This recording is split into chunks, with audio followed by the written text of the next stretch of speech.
All right. Also in the news, I want to take another look at that groundhog. Which one? Staten Island Chuck? Let's start with him. Don't touch him, whatever you do.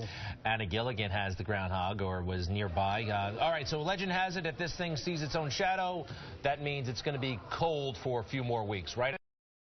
Yeah, that's right. Well, we're lucky because the groundhog did not see his shadow. Staten Island Chuck did not see it, so the verdict is spring is coming early.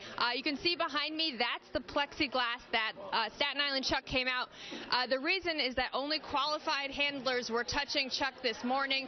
This because if you remember, Mayor de Blasio dropped the groundhog last year, and before that, Mayor Bloomberg was bitten by the groundhog. So they were taking extra precautions this morning. They're actually, the joke they said leading up to Mayor de Blasio before he spoke this morning was they said, "Mayor, it's not a leap year," referring to the fact that the groundhog leapt out of his arms last year.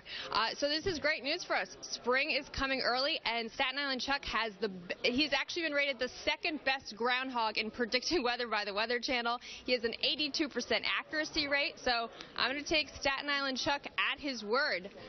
Greg and Rosanna, back to you in the studio. Well, his cousin in Pennsylvania said it's going to be cold. Oh, here he is earlier, by the way, coming out of his hole. And you can see he's not afraid of anything. He's not afraid of flash bulbs, noise. The mayor, he should be, though. Well, the last year's, rest in peace. As we saw, Chuckette. The mayor dropped him. But, you know, this particular groundhog, I guess, you know, it's a family. They have an 82% accuracy rating. What about Mike? Anna mentioned that. 82%. Look, is Mike's accuracy rating around 82%? I hope so. We give him a hell of a lot of airtime. We should send him outside and see if he sees his shadow. That sounds like a crackpot idea. Let's make it happen. All right. Anyway, thank you, Phil or Chuck or whatever your name. It could be, you know, maybe here in our area that we're going to get spring a little earlier, and in Philadelphia they'll get a little later. All right, so more on the on the Super Bowl.